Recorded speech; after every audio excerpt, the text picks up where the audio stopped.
Cek, cek, cek, cek, cek. Apakah suara saya terdengar? Hai, maaf ya, tadi lupa bukunya. Hai, bertemu lagi dengan saya Sofina Vita. Kali ini kita akan live di saat jamnya lunch break. Saya mencoba sesuatu yang berbeda. Siapa tahu di siang hari ada teman-teman yang sambil lunch, masih ada yang suka lunch sambil lihat gadget. Ya, kalau memang itu menjadi hobi, semoga tayangan ini bermanfaat. Suara terdengar dengan bagus, kata Pak Pongki. Baiklah kalau begitu. Mungkin karena ini ku belum nyala ya. Oke, coba. Hari ini saya akan live bersama Soleh Solihun, salah seorang teman kami. Dia adalah jurnalis, pelawak tunggal, aktor, sutradara, presenter, bahkan dia sudah merambah ke sana juga karena dulu pernah jadi penyiar radio juga. Baiklah, kita akan lihat di manakah dia berada. Soleh Solihun, apakah sudah hadir? Oke, join. Nah, Akhirnya. Leh, ya, lagi apa gimana lu siang-siang kabarnya? begini? Bali gimana kabarnya Bali? Panas membahana. Suara gue Gimana kedengeran sehat gak sih? Sofi? Sehat, alhamdulillah. Pongki lagi di sebelah mana Pongki? Di ruang makan, Leh, dia memonitor volume suara karena dia bilang hari ini coba kamu pakai earpiece ini, kalau bisa bagus, kalau nggak ya udah. Lu bisa denger gue loud and clear ya. Bisa, aman. Leh, thank you banget ya udah mau ikutan live gue siang hari ini. Jadi Iya, gue lagi nyoba sesuatu yang baru nih, udah lama banget nggak live kan ya. Sejak Sofina Vitox itu ikut-ikutan lo, main di YouTube juga gitu. Jadi kan dulu kan startnya kan dari IG Live. Nah, gue lagi mau coba sesuatu yang baru yaitu lunch break. Kita IG Live deh. Kali-kali ada temen-temen yang kalau lunch teh sok bari lalajo handphone atau gadget, kan masih ada tuh teman-teman kita yang seneng sambil nonton. Ya semoga kita bisa kasih tayangan bermanfaat gitu loh. iya, amin lah. Leh, lu Ya, gue mau nanya dong, lu kan bakatnya banyak banget tuh ya. Jurnalis, aktor, penulis, penyiar radio, pelawak tunggal, ayah hadir. Ya kan nih siang-siang begini kan lu sebagai ayah hadir banget nih. Habis jemput betul. anak-anak atau apa ya? Ya, biarlah istri yang bekerja. Lu kan juga kerja, jangan gitu, Leh. Kerja gue kan jarang, nggak apa-apa lah. Atau ini gue lagi ada kerjaan seminggu, anak gue malah nanya, Bapak kok ini pulangnya malam mulu? Ya Bapak ada kerjaan. Biasanya Bapak nggak ada kerjaan. Terlalu jujur ya, say dia. Leh, Anak udah. gue bingung kali ini, bapak gue biasa di rumah mulu, sekarang kok pulang malam mulu. So sibuk nih, ayah, banyak kerjaan. Leh, sebelum kita membahas Iya, kegiatan lo yang paling terbaru ya, lu tuh salah satu temen gue yang menurut gue kayak kayaknya bakat overthinking itu agak nggak mungkin mampir di lu deh. Atau jangan-jangan ada tapi versi Soleh beda, beda gitu ya. Karena gini, gue ingat ada salah satu tulisan lo yang ada di Playboy Indonesia dulu, terus sempet dapet anugerah Adiwarta ya kalau nggak salah ya, iya. anugerah Adiwarta Sampurna. Tulisan lo waktu itu di bidang kategorinya Seni, seni dan budaya. seni budaya, iya. Nah, itu kan kalau udah seni budaya kan berarti tulisannya cukup serius lah ya. Maksudnya kan bukan lo bikin sesuatu yang iseng-iseng sambil Iya. jaga anak terus lo naikin ke tweet yang sekarang namanya X itu ya. Eh, untuk tulisan sekelas itu, katakan, ini kita bicara tulisan yang udah dapet penghargaan. Seorang lo itu keresahannya apa? Sempat bikin overthinking apa nggak? Karena gue lagi pengen bahas overthinking. Kalau gue soal tulisan atau soal kerjaan di bidang jurnalistik, gue nggak pernah overthinking. Gue nggak pernah mikirin, wah bakal bagus nggak ya tulisannya, bakal gimana. Gue kalau soal pekerjaan nggak gue terlalu pikirkan ya, kalau soal pekerjaan jurnalistik ya. Hmm. Karena gue ngerasa gue udah menguasai lah. Kalau di situ mah gue tenang. Gue nggak pernah selama gue jadi wartawan pun waktu ngantor, gue keluar kantor nggak pernah gue pikirin kerjaan, nggak pernah gue bahas pekerjaan. Jadi gue ngebahas pekerjaan cuma pas masuk kantor, oke, gue bekerja sebagai wartawan Rolling Stone. Begitu beres jam kerja, keluar kantor, ya udah nggak usah dipikirin tadi nulis apa, besok nulis apa, ngapain, mikirin hal-hal yang udah nggak harus dipikirin. Jadi gue waktu zaman, kalau soal konteksnya wartawan ya, nggak ya kayak gitu. Jadi begitu gue keluar kantor udah, gue nggak usah mikirin pekerjaan gitu, biar nggak terlalu overthinking. Tapi tulisan Kalau ya itu nggak pakai overthinking. Kan itu enggak, terstruktur sekali. gue udah menguasai lah kalau soal menulis jurnalistik mah. Oke. Jadi artinya karena lo merasa passion lo di situ, hampir seumur hidup lah katakan ya, sejak lo dewasa kan lo sadar lo mau kuliah di jurnalistik. Itu pun lo merasa itu panggilan lo. So for you, itu sesuatu yang cukup mudah gitu ya?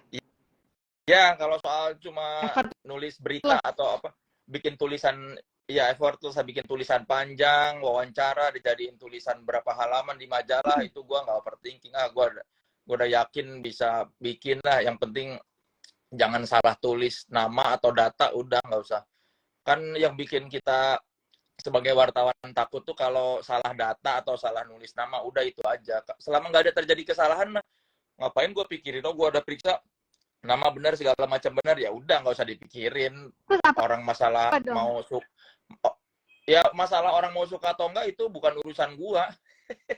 Ya, tapi sekarang apa yang bisa bikin seorang Soleh overthinking? Apa kalau sesantai itu sampai tidak pernah nggak pernah sekalipun ada overthinking? Nah, kalau sekarang enggak ya. Dulu mungkin gua waktu awal-awal stand up gua pernah overthinking.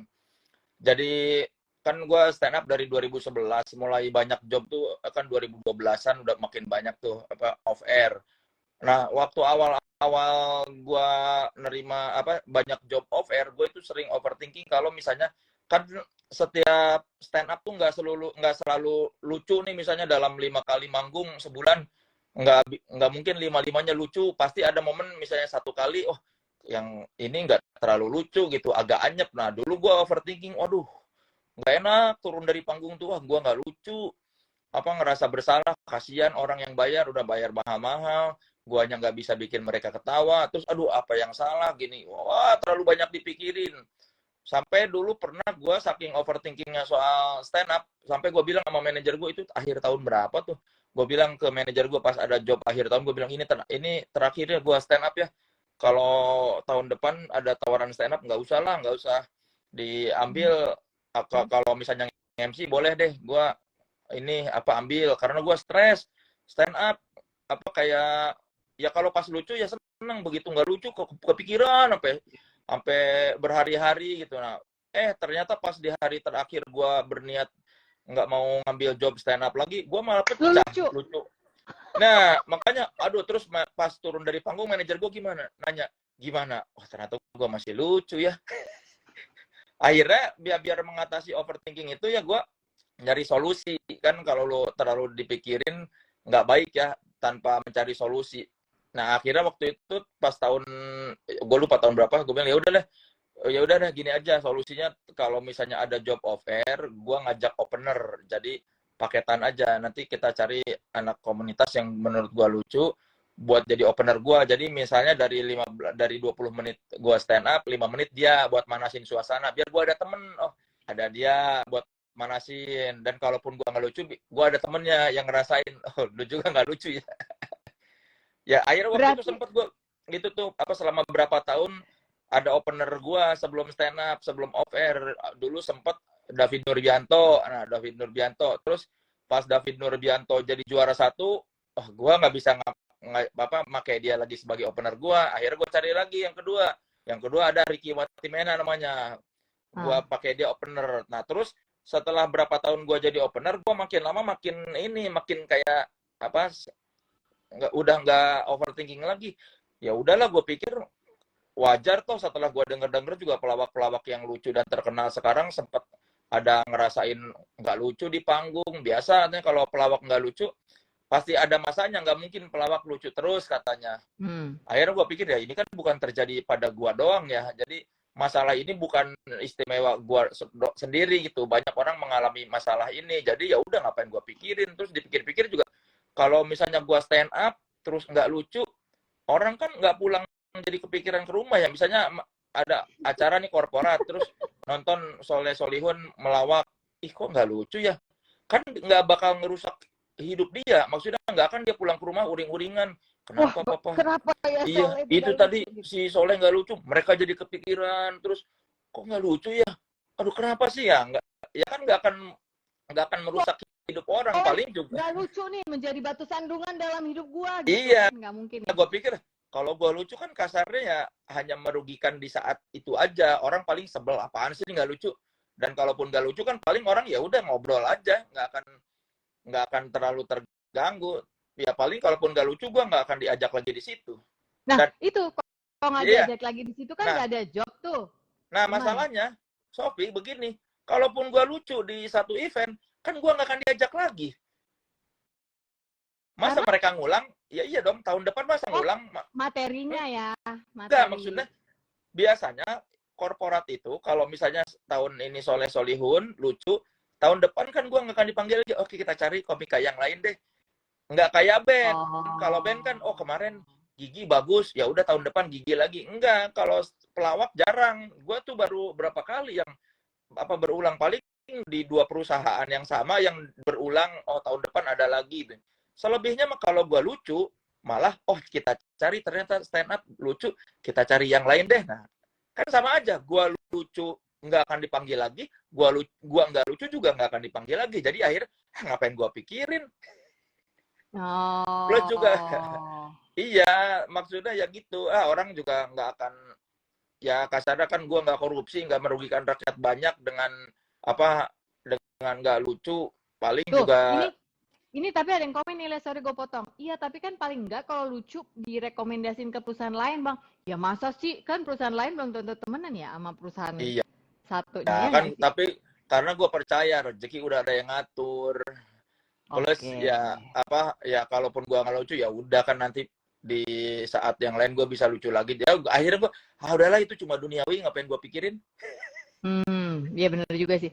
Bentar ya teman-teman, aku turn off commenting dulu karena mukanya Soleh jadi ketutupan. Gue yang overthinking, gue pusing ngobrol sama lu tapi kata-katanya naik-naik begitu terus. Nggak tahu ya, mungkin background gue karena MC, TV presenter. TV presenter itu kan ketika kita live gitu kan, kita tidak hanya menghafal skrip, tapi juga melihat telelight ya, kameranya yang mana yang nyala, jadi kita harus puterin kepala ke kamera yang sedang mengarah ke kita, sama menunggu, kadang-kadang suka ada matador gitu loh, ngasih tahu ini dulu, iklan dulu itu.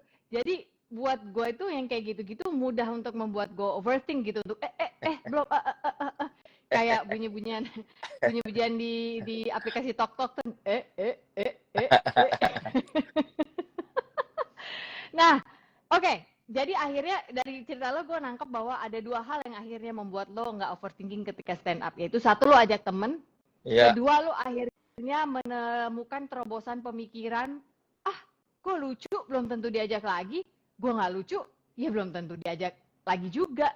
Jadi Iya. buat apa gue overthinking? Begitu kan? 2 hal itu kan? Iya, plus gue juga selama dari 2011 sampai sekarang 2024 masih ini aja, maksudnya masih dipakai juga sama orang buat off air stand up.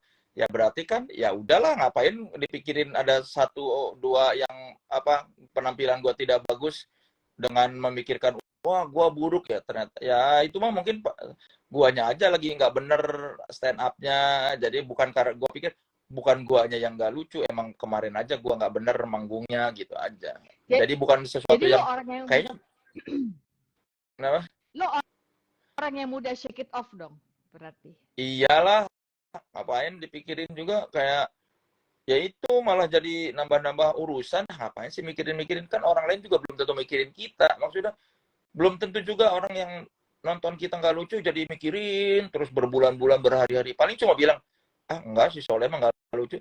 Ya udah. Tapi Gua juga menurut dulu, lo, iya maksudnya bahkan pelawak selucu apapun pasti ada yang bilang nggak lucu. Jadi wajar gitu. Maksudnya sekelas Komeng aja, gue pernah lihat komen di Instagram, ada yang menganggap mereka nggak lucu, apa komen nggak lucu, atau kayak misalnya sekelas Vindes yang lucu, ada aja orang yang menganggap nggak lucu bercandanya ya kan. Oh ya udah, nggak mungkin gue mendapatkan approval 100% semua orang di Indonesia menganggap gue lucu. Nggak Iya, bisa iya. itu. Iya, Iya. nggak bisa. Penyanyi yang maksudnya penyanyi seterkenal apapun kan pasti ada yang bilang nggak enak lagunya. Jadi ngapain gue pikirin hal-hal yang tidak Yang enak gitu. Mendingan gue tidak pikirin, oh bermanfaat ya. iya, ngapain gue Oke. pikirin, oh kemarin gue manggung di situ nggak bagus. Ngapain gue overthinking, waduh gue jelek, gue nih, wah gue ternyata nggak berbakat. Justru harusnya mendingan kemarin kenapa ya nggak berhasil? Oh mungkin karena gue salah opening, atau oh memang gue ininya apa persiapannya kurang, atau mungkin ya gue salah membaca situasi, ya gitu aja. Akhirnya gue mikirinnya gitu aja, sebatas yang kenapa ya? Technical ya.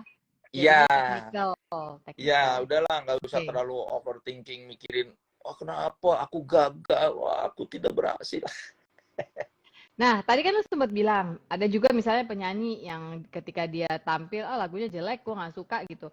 Jangan di overthinkingin, justru dipikirin kenapa, apa mungkin lagu ini pembukanya kurang, Iya, atau besok-besok punya lagu lain gitu, atau aransemen mungkin lah ya.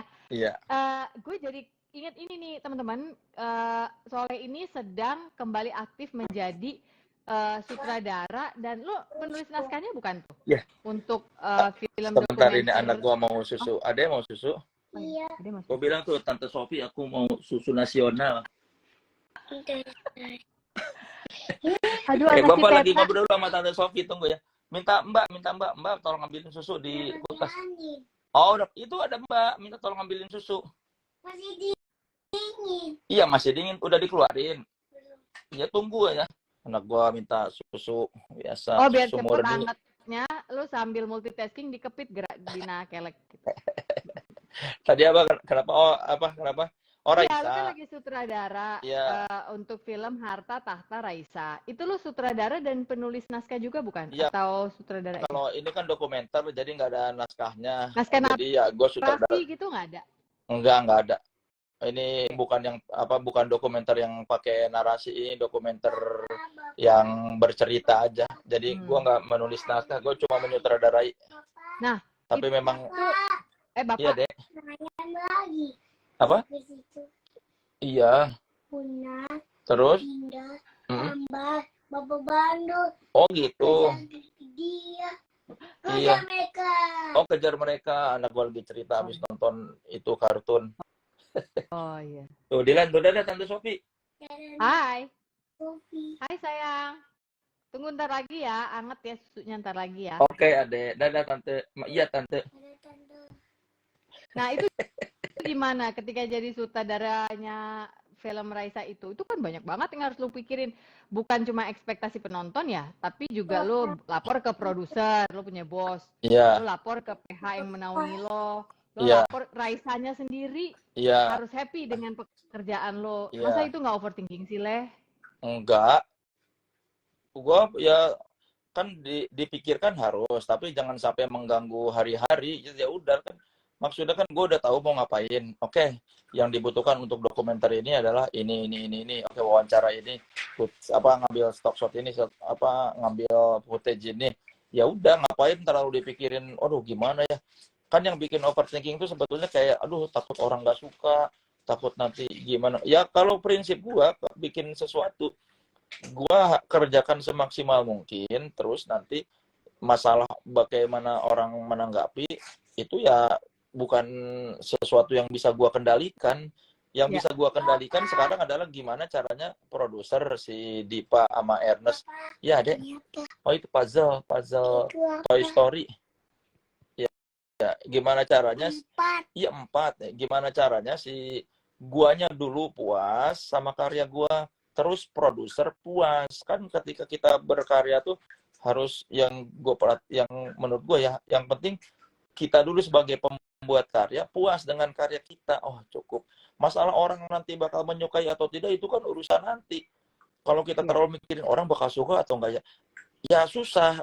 Gimana memastikannya orang suka? Nggak bisa kita pastiin film ini pasti bakal disukai orang. Wah, itu kan urusan nanti. Yang penting mah kita bikin karya, oke, gua suka dulu sama karya ini. Terus yang membiayainya gimana, suka apa enggak? Ya udah, Yang penting itu dulu. Berarti Gua suka sama karya berarti gua. lu tahu dong. Lu tahu di mana titik puas lo gitu maksudnya. Iya, Lu harus tahu. gua tahu. Iya, kan gua tahu. Gua Dan pengen, kan gua punya gambaran. Ketika mau bikin sesuatu, gua punya gambaran. Gua pengen bikin karya seperti ini. Ya udah, ketika itu tercapai, puas. Masalah orang menyukai atau enggak, ya itu urusan nomor 2. Yang penting mah gua puas, terus produk kan kalau kita berkarya, apalagi ya apa di dunia hiburan yang pop ya pasti punya ada pemodal ya. ya, Yang penting yang punya uang puas dulu. Dalam kasus ini ya konteks ini film dokumenter Raisa, yang penting si produser Imaginary, oh mereka puas. Gue tanya sama Dipa sama Eros, gimana menurut lu? Wah bagus nih, setelah di apa maksudnya setelah sampai ke tahap editing segala macam, wah ini gue suka. Nah udah itu aja dulu. Raisanya gimana ketika pas screening, Raisanya ada senyum terus ngasih saran gini-gini, wah berarti dia suka. Produser satu lagi gimana dari Junior Record si Boim, Boim bilang suka. Ya udah itu aja dulu. Yang penting orang-orang yang dekat dengan karya itu atau yang terlibat di karya itu suka, puas dulu. Gua puas, produser puas, Raisa puas, si manajernya Raisa puas, si Boim. Itu aja dulu yang penting mah. Oh, tapi kan itu butuh satu skill komunikasi tersendiri. Kepuasannya Raisa, Boim, elu, siapa kan pasti di level berbeda-beda. Bagaimana ketika nggak ketemu? Kan itu juga another problem tuh.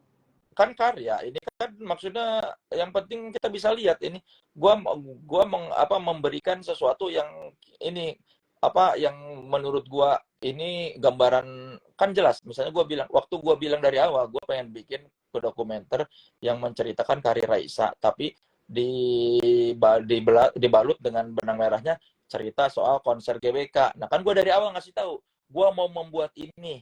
Nah ketika hasilnya jadi kan berarti gue sudah mendeliver apa yang gue janjikan dong. Jadi mereka tahu dari awal gue pengen bikin ini nih konsepnya gini.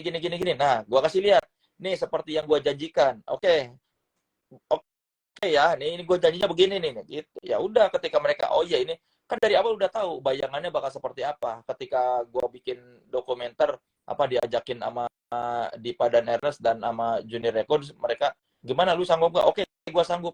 Gue punya konsep soal dokumenter Raisa ini. Gini konsepnya, ceritanya gini.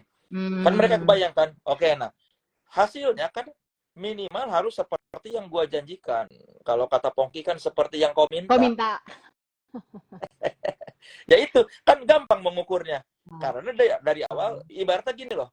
Lu mau bikin pisang goreng. Sophie tolong bikinin gue pisang goreng dong. Oke, lu maunya pisang goreng kayak gimana? Gua maunya pisang goreng pakai gula aren. Ya udah. Nih, lu bikinin gue pisang goreng. Nih, Soleh, pisang goreng gula aren. Nah, kan itu janji lu. Minimal kan lu tahu pisang goreng gula aren yang enak menurut lu kayak gimana. Nih, pisang goreng gula aren yang menurut gue enak gini. Pasti kan gue, ekspektasi gue udah jelas dong. Pisang goreng gula aren. Enggak yang tiba-tiba lu, ada madu. Gue bilang, iya, misalnya lu menjanjikan pisang goreng gula aren yang lu kasih misalnya malah tape goreng. Tapenya pisangnya nggak ada, gue kasih tape aja. Nah, gue kan pasti nggak puas dong. Loh, lu janjiin gue pisang, ya gitu aja. Mengukurnya gampang. Menjanjikan apa, gue kasih apa, itu. Walaupun mungkin untuk orang-orang yang berbakat overthinking, ini terdengar seperti oversimplifying, tapi sebenarnya aku menangkap esensinya. Leh, makasih banget siang hari ini udah ikutan untuk lunch break. Kita bahas overthinking. Dan mungkin udah waktunya lo kembali ke anak lo karena mungkin susu nasionalnya udah anget ya. Dilan sini, dadah Tante Sofi. Sini, Dilan. Oh, lagi bikin puzzle Dilan tuh. Oke. Dilan, dadah. Dah, itu yang gue lihat malah lemari gimana sih? Oh, ini tuh, dadah. Dah. Lagi bikin puzzle dia. Terima kasih Sofi, semoga sukses bukunya ya. Thank you ya. Semoga berkenan kalau lagi iseng baca ya. Iya. Apa? Hidup yang gembira adalah obat ya. Hati yang gembira adalah obat. Edisi si paling overthinking. Thank you. Bye. Sofi. Ya. Bye. Bye.